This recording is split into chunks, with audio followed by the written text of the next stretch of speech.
Hey guys, welcome back to my YouTube channel. तो आज हम ड्रैगन किंग सीरीज को फिर से कंटिन्यू करने जा रहे हैं। तो जैसे कि हमने प्रीवियस एपिसोड में देखा था, वुलिन प्रिंसेस के अगेंस्ट में जीत जाता है। रेफरी सोच रही होती है कि डायूनर के पास काफी ज्यादा खतरनाक एबिलिटी है। उसकी जो सेकंड मार्शल सोल है वो स्पिरिट आया है, जो कि काफी ज्यादा फेमस मार्शल सोल है, क्योंकि जो लेजेंडरी स्पिरिट आइस डूला हुआ था उसके पास भी ये एबिलिटी थी, जिसने राज किया था एक तरीके से इस सावलैंड के वर्ल्ड के ऊपर अपने टाइम पे। वुलिन बोल रहा होता है अपने साथियों को कि हम जीत गए हैं। मुझे लग रहा है कि ऑडियंस को कभी भी गुस्सा आ सकता है, हम यहाँ से चले जाना चाहिए। तो एपिसोड नंबर 158 की स्टार्टिंग होती है। हमें प्रिंसेस दिखाई देती है, वो गुस्से से बोल रही होती है, मैं इसे मान नहीं सकती हूँ, बिल्कुल अनफेयर था मैच। वो इंसान कितना ज्यादा बुरा है, कितना बड़ा बेवकूफ है वो। इंतजार करो। वो कुछ ज्यादा गुस्सा कर रही होती है। ऐसे ही जो लीडर होता है वो बोल रहा होता है, बस करो यूनर, काफी है। अपने भाई लोंग का इंतजार करो, हम हरा देंगे उसे। प्रिंसेस बोल रही होती है कि ब्रदर लोंग, मैं ऐसे पीछे नहीं हट सकती हूँ, मैं उस विलेन को जीतने नहीं दे सकती। वो कुछ ज्यादा बेवकूफ है, ऐसे ही गंदे से प्लान बनाता है। अगर लड़ाई लड़ते रहते हम तो ऐसा हो ही नहीं सकता कि मैं हारता। मेरे पास डुअल मार्शल सोल्स हैं, अगर मैं ऐसे अटैक्स ही करती रहती उसके ऊपर मैं फिर भी जीत जाती। प्रिंस बोल रहा होता है कि ठीक है बहन, बस करो, अब हारना हारना होता है। याद रखो, ये ऐसी बात नहीं कि तुम उसके खिलाफ हारे हो, तुम खुद के खिलाफ हारे हो। अगर तुम शांत रहते शुरू से ही तो क्या वो इतनी ज्यादा ओपनिंग्स ढूंढ पाता, क्या वो तुम्हें हरा पाता। और ऐसे टांग वुलिन को अंडर एस्टिमेट मत करो, वो इतना सिंपल नहीं है जितना तुम सोच रहे हो। प्रिंसेस रोते हुए बोल रही होती है कि फोर्थ ब्रदर, तुम ऐसे क्यों मेरे को बोल रहे हो, तुम उसकी साइड क्यों ले रहे हो। लॉन्ग बोल रहा होता है कि ठीक है लिटिल प्रिंसेस, नेक्स्ट मैच में तुम्हारा जो भाई है वो बदला ले लेगा। अगर तुम्हारा भाई नहीं जीत पाएगा तो तुम्हारा ये जो ब्रदर लॉन्ग है वो तुम्हारे लिए रिवेंज ले लेगा। प्रिंसेस बोल रही होती है, ब्रदर लॉन्ग, जब 2 अगेंस्ट 2 होगा तो हमें टांग वुलिन को मिलके सबक सिखाना है। जब टाइम आएगा तुम उसे पकड़ना और मैं पीटूंगी उसे, मतलब किक्स या फिर कुछ पंच वगैरह मार के। प्रिंस बोल रहा होता है कि तुम प्रिंसेस हो, तुम जिस तरीके से हरकत करने की बात कर रहे हो वो सही नहीं है। प्रिंसेस गुस्से से बोल रही होती है, मुझे फर्क नहीं पड़ता है, मुझे अपना गुस्सा निकालना है जैसे तैसे। अगर फादर मुझे बंद भी कर देंगे मैं फिर भी उस इंसान से लड़ने के लिए जाऊंगी। ऐसे वुलिन चीख मार रहा होता है। वो सोच रहा होता है कि मुझे शांत होना पड़ेगा, मैं ऐसे अपने इमोशंस को चीजों के अंदर नहीं डाल सकता हूँ और अपनी चीजें खराब नहीं कर सकता हूँ। मेरे को यहाँ पे मेडिटेट करना और अपनी स्किल्स को अच्छे से रिफाइन करना है। तभी हमें गुयू दिखाई देती है, उसके पास एक लड़की आके उसे ग्रीट करती है नीचे झुक के। गुयू पूछ रही होती है कि इन्वेस्टिगेशन कैसे चली हुई है। वो लड़की बोलती है कि आपकी इन्वेस्टिगेशन के हिसाब से जो ड्रैगन किंग मार्शल सोल है लोंग्यू की, वो बचपन से यानी पैदा होते ही इनहेरिट नहीं की गई है, मतलब अपने पेरेंट्स से नहीं आई है। उसने ये एबिलिटीज एक तरीके से लेगेसी की तरह गेन की हैं, जो कि उसकी बॉडी में इन्फ्यूज की गई थी ब्लड लाइन ट्रांसफॉर्मिंग करके, मतलब उसकी ब्लड लाइन को बदला गया है। हम अभी ढूंढ रहे हैं कि वो लेगेसी की लोकेशन कहाँ पे है, उसे कहाँ से मिली इतनी ज्यादा खतरनाक ताकत मॉन्स्टर एकेडमी के अंदर। अगर हम अपनी ताकत को लगाएं और एक खतरनाक बड़ा मूव लें तो इतना मुश्किल नहीं होगा पता लगाने के लिए। पर अगर हम ऐसा करेंगे तो काफी ज्यादा शोर शराबा होगा, मतलब लोगों को पता लग जाएगा, फिर हम बच के नहीं रह पाएंगे, पता लगा लेंगे लोग हमारे बारे में। गुयू बोल रही होती है कि अभी के लिए धीरे धीरे करो, मैं भी ओरा नहीं फील कर पा रही हूँ उस लेगेसी का। शायद वो एक स्पेशल रिफ्ट में होगा, मतलब किसी दूसरे स्पेस में होगा। Bloodline of dragon king मिली है उसे, शायद जो चीजें मैंने खोई हैं वो मुझे वहां पे मिल जाएं। मेरी पावर द्वारा सील हो गई है, पर चीजें धीरे धीरे करके मेरे पास आ रही हैं। मेरे को फीलिंग आ रही है कि चीजें शेप ले रही हैं। मुझे अभी भी थोड़ा सा और टाइम चाहिए। अगर मैं अपने पास्ट की चीजें यानी टुकड़े ढूंढ लूं तो शायद जो मेरी ये जर्नी है वो ज्यादा स्पीड से चले। वो लड़की बोल रही होती है कि ठीक है, और जहाँ चांसेस आएंगे तो हम ध्यान देंगे। इस पूरे के पूरे कंपटीशन के टाइम पे हम अच्छे से चीजें ढूंढेंगे। जो हेडमास्टर मॉन्स्टर एकेडमी का वो भी पार्टिसिपेट करेगा, तो ये काफी ज्यादा अच्छी अपॉर्चुनिटी है हमारे लिए। मैं फिर ज्यादा डीप तरीके से ढूंढ सकती हूँ, और अगर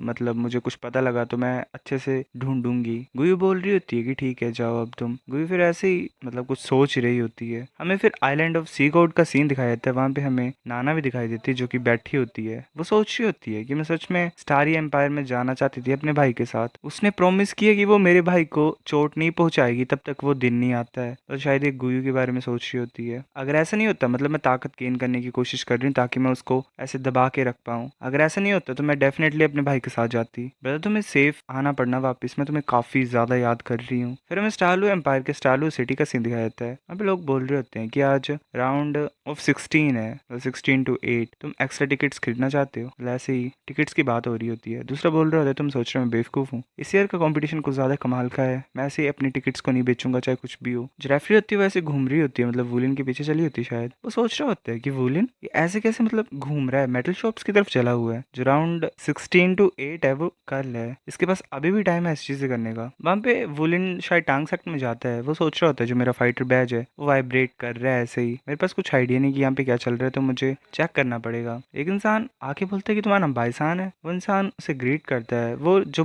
लीडर होता है शायद वो बोल रहा होता है कि ऐसा लग रहा है कि तुम अभी अभी आए हो इंपीरियल सिटी में, कैसी किस्मत घूमी है वैसे देखा जाए तो, इस चांस को तुम नहीं जाने दे सकते हो। ये काफी ज्यादा रेयर अपॉर्चुनिटी है जो कि काफी ज्यादा कम टाइम में आती है। वो सोच रहा होता है कि 10 सालों में है क्या, सुनने में तो काफी ज्यादा कमाल का लग रहा है। और ऊपर से ब्लैक वंस बाकी सभी वाइट लेवल फाइटर्स हैं। ये दिखती बात है कि कुछ ज्यादा अलग है इस बार। वो जो होता है लीडर वो बोल रहा होता है कि वाइट लेवल फाइटर्स के बीच में जो कि लेवल 40 के नीचे हैं और जो कि लेवल 50 के ऊपर है उन्हें नहीं चूज किया जाएगा। जिन्होंने सिंगल कैरेक्टर बैटल आर्मर को बनाया हुआ है उन्हें येलो लेवल फाइटर्स में प्रमोट किया जा सकता है। अगर तुम में से कोई भी इन दो कैटेगरीज में पढ़ते तो आगे आ जाओ, जो इनमें नहीं है वो इस ऑपरेशन को कंटिन्यू नहीं कर सकते हैं। तो वोलिन आगे जाता हुआ बोलता है कि रिस्पेक्टेड ब्लैक लेवल फाइटर, मैंने अभी भी लेवल 50 में ब्रेक थ्रू किया, क्या इसका मतलब मैं भी नहीं जा सकता हूँ? मतलब वोलिन ही कोई और होता है। ब्लैक लेवल फाइटर बोलता है कि हाँ वो प्लेस काफी ज्यादा स्ट्रिक्ट है, उसमें काफी ज्यादा रिस्ट्रिक्शंस हैं, जो लेवल 50 के ऊपर है वो एंटर नहीं कर सकते हैं। जो कैपेसिटी है स्पेशल रिफ्ट की वो एनर्जी इंटेंसिटी के ऊपर डिसाइड करती है, तो मुश्किल है तुम्हारे लिए जाना। ये सब कुछ कैलकुलेट किया हुआ है तो तुम ऐसा नहीं कर सकते हो। टोटल में 30 स्पोर्ट्स हैं टोटल में, मतलब अगर सब मिलाएं तो पहले के ट्रेडिशन के हिसाब से तुम सभी के पास चांस है। हम एक सिलेक्शन कंपटीशन भी रखेंगे और टॉप 30 को चूज करेंगे जो कि इस ऑपरेशन के लिए एलिजिबल होंगे। 10 डेज की पोस्ट सिलेक्शन के बाद हम चलेंगे वहां पे। बाइसान ने काफी ज्यादा ब्रेवरी दिखाई थी लास्ट मिशन में, मतलब वुलिन का नाम है, ग्रीन स्केलेटन्स के अगेंस्ट में, तो एक स्पोर्ट उसके लिए है ही डायरेक्टली। फिर हमें मैच के सीन, मतलब मैच का सीन दिखाया था मैच वाले दिन का। जिजी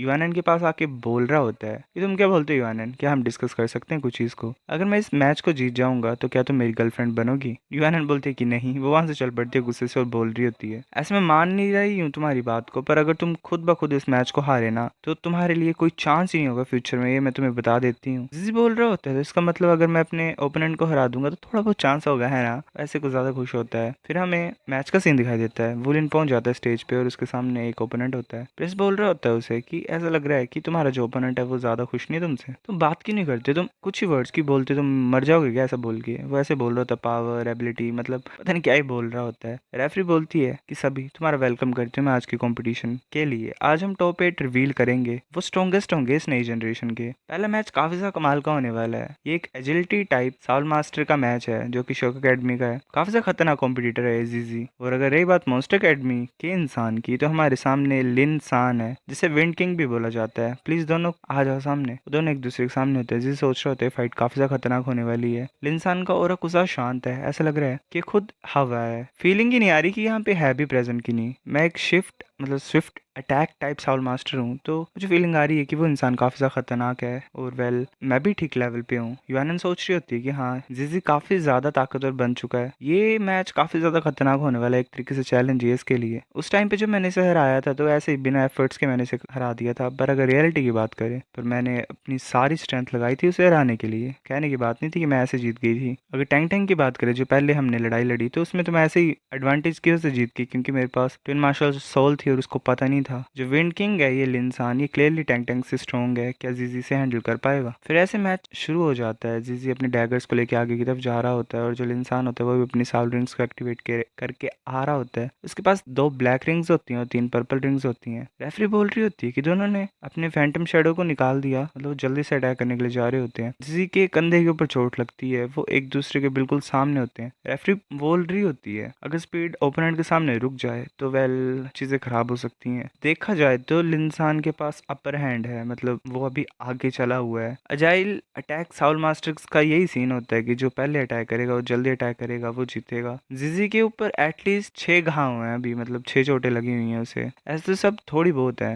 बट अभी वो लिंसान को टच नहीं कर पाया। अगर ऐसे ही बैटल आगे बढ़ती रहेगी तो लिंसान के पास एडवांटेज होगा और वो बढ़ता जाएगा उसका एडवांटेज, वो जीत जाएगा आसानी से ही। यानन सोच रही होती है कि जीजी के पास ऑलरेडी काफी ज्यादा चोटें हो गई हैं, वो ऐसे तो जीत ही नहीं पाएगा अगर उसे एक हिट नहीं मिला मारने के लिए। तो अगर ऐसे चलता रहेगा तो उसके चांसेस कम होते जाएंगे। एस जीजी आगे अटैक करने के लिए जा रहा होता है तभी उसकी पीठ पे काफी बड़ा कट लग जाता है, मतलब लिंसान अटैक करता है उसकी तरफ। फिर ऐसे जीजी पीछे हटता है और अपने दोनों डैगर्स को अपने पास में ले आता है। वो शायद एनर्जी इकट्ठा करने की कोशिश कर रहा होता है। लिंसान सोच रहा होता है कि इसके पास हिम्मत तो है अगर बोला जाए तो कि वो ऐसे एक्ट कर रहा है। अगर शर्क अकेडमी के स्टूडेंट्स की बात करें तो टैलेंट के मामले में ये मेरे से काफी ज्यादा आगे है। जजमेंट सही है इसकी, इतने ज्यादा कम टाइम में इसने सोचा कि ऐसे पीछे हट के सोच के अटैक करना है। क्या ये पता लगा पाएगा कि कैसे जीतना मेरे अगेंस्ट में? वो ऐसे टोर्नेडो बना देता है अपनी विंड एनर्जी का। जिजी टोर्नेडो में होता है और उसे कट से लग रहे होते हैं एंड काफी ज्यादा दिक्कत में होता है और वो पीछे हटता है। मतलब जिजी पीछे हटता है और बोलता है शुक्रिया। शायद उसने कुछ सोच लिया होता है कि इस लड़ाई को कैसे जीता जा सकता है। सो गाइस, ये एपिसोड इतना था। अब नेक्स्ट लाता हूँ मैं कुछ दिनों में, तब तक के लिए इस वीडियो पे लाइक कर दो। मिलते हैं आपसे, बाय।